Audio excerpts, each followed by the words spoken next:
Hi, Teresa here with Unconventional Mommy Musings.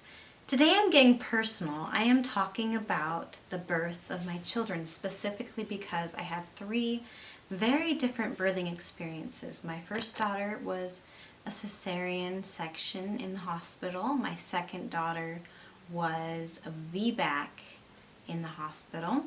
And my third child, my son, was a V-BAC in a birthing center with a midwife. The reason I wanted to make this video and to talk about this was because there are a lot of different options in regards to how to birth a child, and there are a lot of assumptions about safety and just the best way and place and how and da-da-da-da for having your child. And I think a lot of people wonder why women choose to have their babies at home or in a birthing center. And I feel like maybe I can shed some light, especially because I've experienced three different scenarios. But just as a spoiler, I want to emphasize like what I've gathered from my own experience is it's not so much about the place as it is about your provider and how much involvement you have in the process. At least that is what I've gathered from it. Maybe other people have other experiences and that's totally fine, but maybe I can reach out to someone who really needs to hear this.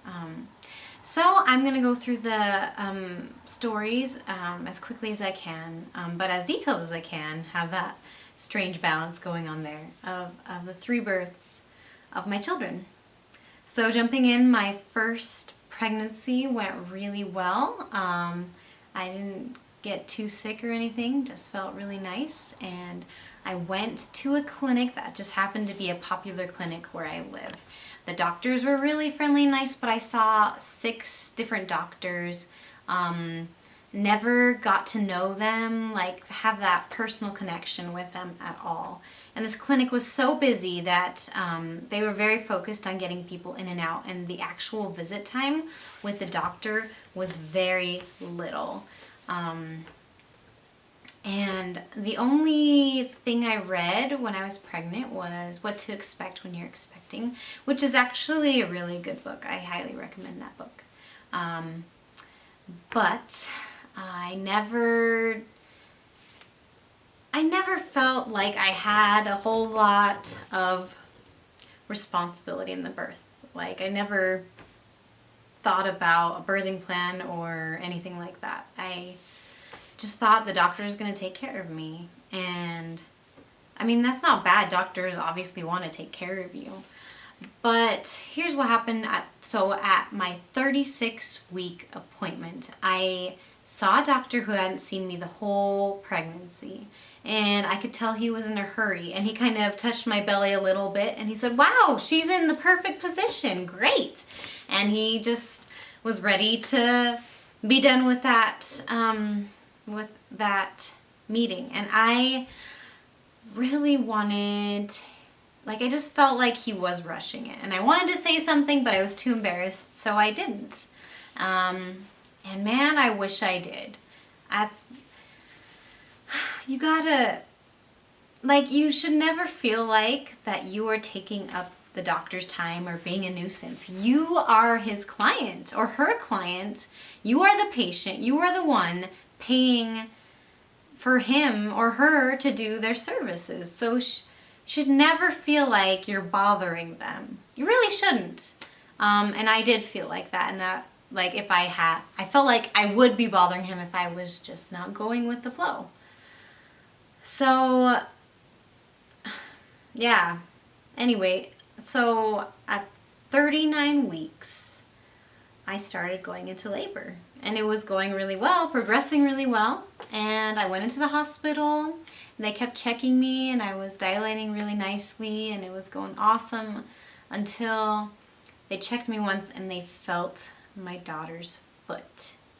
She was a footling breech, and that was the first time we discovered that. And that is frustrating to me. I feel like that is something one of those many doctors should have picked up on. that they should have taken more time to discover that. And that I should have been, especially that particular visit, because I felt uncomfortable with how fast it went and with how hastily he was touching my belly. I just wish that I had insisted that they spend more time and I had more questions and have them ask them and answer them. But I didn't. And so because I was already dilating and this baby was footling breech, the best decision we decided was to go through with an emergency cesarian. And at that point, it went just fine. It was an emergency cesarean, but it wasn't scary at all. It wasn't a situation where it was like, oh my goodness, we gotta hurry and get you in. It didn't really feel like an emergency, if that makes sense. So the cesarean section went well, but right after they had pulled her out and I hadn't seen her yet, I turned to the anesthesiologist and said, I'm feeling kind of nauseous. And I saw the anesthesiologist's eyes open big, and he like inserted something in my my IV or tube or whatever. And my husband says he did bring my daughter to me for me to see her, but I was totally out of it because the anesthesiologist was knocking me out because he didn't want me to throw up, which is totally understandable. So I actually didn't see my daughter until like an hour or two later because I had been put out and I was sleeping for a while, which is kind of funny. I don't resent that at all. The only thing I just really didn't like about that first birthing experience was that could have been avoided. It's just frustrating.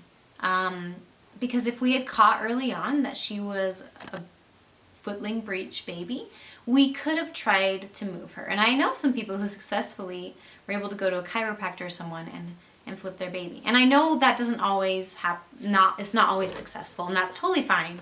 But I just feel like that is something they should have picked up on. And I was not a fan of that impersonal kind of atmosphere. They were very nice doctors. At the hospital staff, they were all nice except for one nurse. So they hadn't explained to me the difference between the bed communication button versus the phone. I didn't realize the bed one was supposed to be more for kind of an emergency use. I thought that was the one I was just supposed to use the whole time. No one had explained it to me, or if they did, I was out of it at the time. I don't know. So I kept using the bed one, and this nurse just came barging in, and she yelled at me for using it and just made me cry. So that wasn't cool, but she might have been having a bad day or something, I don't know. But other than that, the experience, it wasn't devastating or anything like that. It was just fine. But when I got pregnant the second time, I knew that I had to really think about things because I knew some people who had V-BACs. V-BACs are vaginal births after cesarean. And the thing about those, I feel like there is a lot of emphasis placed on the risk of V-BACs and little or no emphasis placed on the risks of multiple cesareans. At least one or two multiple cesareans. The risks, they both have risks, and you have to weigh them and you have to do your research. And I don't want you to try to copy my story for yourself. You need to be doing research. You need to be asking lots of questions. Everyone has a different situation, and there is a time when another cesarean is the right thing to do, and there's a time when it's better to do a V-BAC. So I urge you, if you are looking at this for an option, you got to do research. For me, I had the lower incision for my cesarean, and for other factors and talking to doctors, it was a good choice for me to do a V-BAC. So I planned on doing a V-BAC for my second birth. So during my pregnancy with my second child, everything went pretty well, and I made sure that she was head down. I definitely did my duty to ask a lot more questions and be more involved. And I saw 2 different doctors versus 6 different doctors, which was nice. So I got to know them a lot better than I did the other doctors.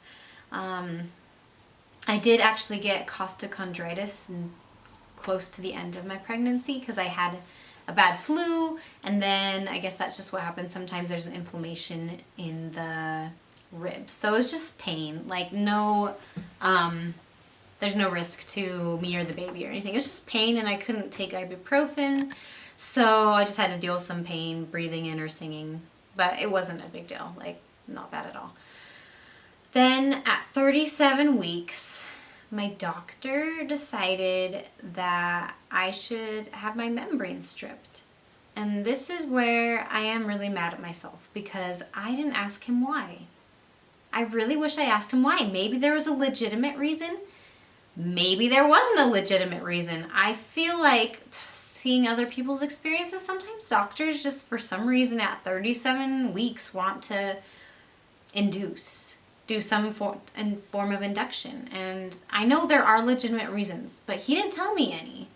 So maybe he was going out of town or something. I'm just so mad at myself for not asking him why. I just went through with it. I let him strip my membranes, and he told me to like rub my nipples and stuff, get this pregnancy going. And it's so stupid that I didn't ask why, because it didn't seem like there was a need to do that because I was totally healthy. Things were going really well. There was no risks unless he was hiding something from me. I don't know. That night, I started going into labor or false labor. I'm not sure. I guess it was false labor because after a few hours, it totally stopped. So the next morning, as my husband was about to go to work, my water just gushed and totally broke. And I know that's from the stripping of the membranes. So we were excited. We're like, yay, we're going to have this baby. So we went to the hospital, got all checked in. My doctor wanted me to be on an epidural from the beginning. So even when I wasn't really in a lot of pain at all, he wanted me to be on epidural because his thoughts were that if I had a uterine rupture, which is one of the risks of doing a V-BAC, then I would be able to feel it over the epidural, and then I could say, oh, ouch, and then they could take me to the ER or whatever. So that was the thought process there. So I was laying in bed with this epidural, and I was not progressing. Frankly, my body was not ready to go into labor yet. Like the labor I had felt the night before was just practice labor, or maybe, I don't know if it was because of the stripped membranes or whatever. Something I had talked to my doctor before going to the hospital was I did not want Pitocin because I have done a lot of research on Pitocin, and it is not a good idea for a woman who is having a V-BAC because those strong, the Pitocin causes strong labor. It causes strong contractions, and those contractions can lead to uterine rupture at a higher risk. So he said, yeah, that's fine. Well, the thing about doing it at the hospital, at least in my experience, is the doctor is only there at the very end of it. Otherwise, it's nurses, and these nurses told me I needed to do Pitocin because I was not progressing. Now, I don't want to villainize these nurses because from their point of view, I had my water break in the morning, and it was getting to be late afternoon, and I wasn't progressing. And if your water breaks and you aren't having a baby for a while, you can get an infection, and that's what they were worried about. They didn't say that to me, but now I know. So I was just bawling and saying, please, I do not want Pitocin. I've read that is a risk, and I don't want to put myself and my baby at risk. And they cornered my husband and told him that we had to do it. And I mean, I can see where they're coming from. So we did the Pitocin, but the thing is, like, it was a really busy day at the hospital that day. No one was really watching me that closely. So I was like, I remember at 6 p.m., I just remember laying in bed, not really feeling much, and just going like this. I just remember rubbing my face because I was uncomfortable. Turns out I was feverish and no one knew it, which is frustrating. And I don't want to villainize the hospital. It was a really busy day, and I stink at, I guess, expressing what I'm going through. So it would have been good if I was like, hey, I feel uncomfortable. I keep doing this. But I just didn't even get that I was feverish. But what did happen is I did start feeling a little bit of pain, and I noticed that the epidural wasn't helping with this extra pain. So I was kind of like, oh, what's going on? So I called for the anesthesiologist, and he said, oh, that probably means that you are fully dilated. Do you feel the need to push?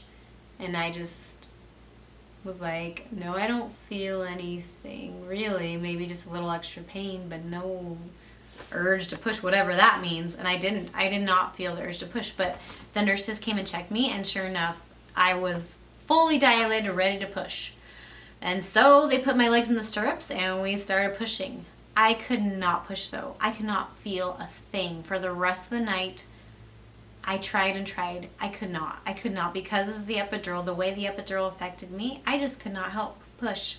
So they had to get the doctor in after hours of just sitting and not getting anything done. They got the doctor in, and he had to use a vacuum and forceps to get the baby out, to get my daughter out. When they pulled her out, she was feverish. And we discovered that she had contracted, whatever you say, chorioamnionitis, something like that. It's choreo for short. Essentially, it's an infection that comes from when after the water is broken. So she was sick. She had to go in the NICU, and she was there for 5 days, and she ended up being just fine. So there wasn't anything major from that. And the NICU nurses were awesome. They're so cool. And that was a really good NICU experience. I mean, you don't want to have a NICU experience, but if you do, that was a good one to have. But I was frustrated again because I felt like these complications happened and didn't need to happen. I felt like stripping the membranes was a terrible idea because that just led to my water breaking before my body was ready to go into labor on its own. And I had gone into labor on my own with my previous pregnancy. And just my biggest frustration again is with me for not asking my doctor why. Why was that necessary? And that's one piece of advice I would give, is just don't be afraid to ask why. And if your doctor gives you a hard time for asking questions or asking why, you should not be going to that doctor. You don't have to be mean about it. You can be nice and ask questions, but I'm sure if I had just asked him, he would have explained. And maybe I could have said, if it wasn't an important reason, I could have said, you know what, I would like to wait. Anyway, everything makes sense in hindsight, right? So for my next pregnancy, I was feeling really crummy about choosing a provider. I didn't want to use any of the providers I had before. And again, I don't think they're terrible people or anything. It's just, I felt so strongly I needed to find a provider that I could really have a personal level with. So I wanted someone who was really professional, had a lot of experience.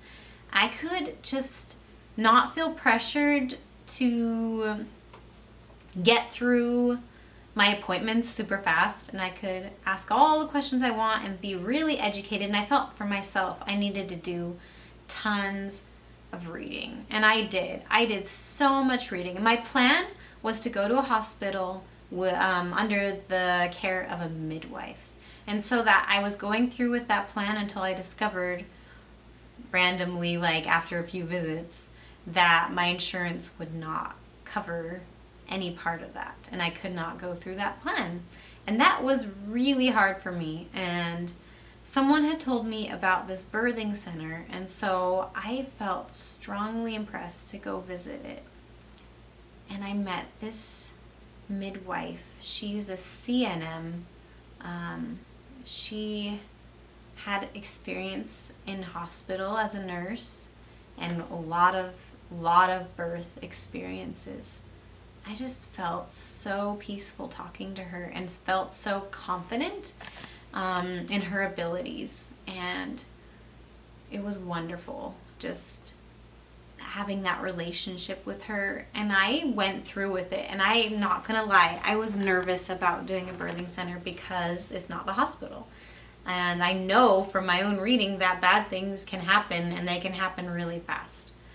We were 5 minutes away from the hospital, and we kept an eye on things. And for that scenario, I do feel like I made the right choice for me and my baby. And she, I had asked her, like, I really drilled her with questions, and she was so awesome about me drilling her with questions. But I asked her if she had ever seen a uterine rupture, and she said yes. The one time she had was in a hospital setting where a doctor insisted that a woman who's having a V-BAC needed to have Pitocin. So, yeah.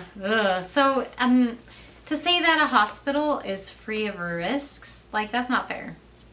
So yes, there's going to be risks on both sides, and you just really have to weigh those. And for me, I felt really good about this provider. And I don't want to say all home birth or birthing center situations are always going to be better than hospital or vice versa. I don't think that's the case. With her, she was just the right provider for me, and she really kept track of me and my baby, and we just really thorough during my pregnancy, and we looked at any possible problem. And I have been anemic since I started my menstrual cycle. None of my doctors before really seemed to care about that, but she did. She said that was a problem, and so we worked on making that better. But one of the problems with that is being anemic. After giving birth, you can lose a lot of blood. So that is something we prepared for, and we prepared for a lot. So at 39 weeks and a few days, so just a few days before my due date, I went into labor on my own, and it was really late at night, and we went into the birthing center at midnight, and I was in labor for 5 hours, and I decided not to do any sort of pain relief or epidural or anything. And I did this because I didn't want to be totally numb. I've heard of women who do an epidural, and they say it just takes the edge off enough, and they still can help push and things. So I feel like that is kind of a personal decision, and it's hard when you've never experienced it. So maybe if you know how certain like medications influence you, like I know when I take like NyQuil, it totally makes me loopy and crazy, and like I don't know, I'm kind of out of it. So I feel like medications can really affect me strongly, and epidural really affected me strongly. And I just knew I didn't want to have to go through having to do like a vacuum or forceps. I mean, those are great in emergency situations, but they also have risks of hurting the baby or the mom. Now, they didn't hurt me or my baby when I had him with my daughter, but I just didn't feel a need to increase risks. So I decided to go without medication. It was super hard, and it was super painful. And I don't want you to think in any way that I am anti-pain medication. And like, especially I needed my epidural during my C-section. Yeah, I would never want to go like do that without the epidural. That'd be ridiculous. But for me, I really felt strongly it was the right choice not to do any type of pain medication, so I could be there and I could be helpful and I could be aware of what was going on with my body. And I'm so glad that I did that, even though it was really hard. And I remember I got to a point, and I was ready for this point. Like, I've read so much that this happens to almost every woman, where I was like, oh man, I'm giving up. And I wanted to go to the hospital just for a split second, because this thought that like the hospital will just take all this away, you know. But right after I had that, immediately my body was transitioning and I felt the need to push. And that was the first time I had felt that. And honestly, it was a really cool feeling. If you've never felt the urge to push, like, that's totally fine. Like, you don't have to feel all these feelings to have the best birth or pregnancy. Like, that's silly. Like, don't feel like you've missed out, and like, your baby is the ultimate prize. It's not. Anyway, I was choosing to do this because I wanted to avoid complications, unnecessary complications, and I felt really good about my provider, my midwife. So one of the cool things about my birth in the birthing center was they allowed me to walk around, and they allowed me to have him, to push him out standing and squatting. I don't know if they'd ever let someone do that in a hospital setting, but that totally makes sense to let gravity help with that. And it was so fast. I pushed him out within minutes. It was really fast. And he was very healthy. And as we had predicted, I did lose a lot of blood. Not a whole ton of blood. Like, I wasn't in mortal danger or anything like that. But I did lose extra blood. And she was ready. She had the IV, she hooked me up, and she took care of me and got the bleeding to stop, and I rested, and I was fine. And I rested, and when she decided that I was ready to go home, I went home. And the one aspect about doing a birthing center or home birth is you don't get pampered at the hospital, which is a nice thing. It is a really nice thing to be pampered. You're paying for it, but it is nice. So that is one aspect that it can be challenging about a birthing center or a home birth. So I felt really good about that birthing experience. And again, it's because of my provider, that midwife. She was so knowledgeable. She had so much experience. She was so professional. And she really knew me and knew my body. And my other doctors honestly didn't that well. And I think that's important. If you can develop that relationship with your doctor or whoever you choose, that's awesome. That's really cool.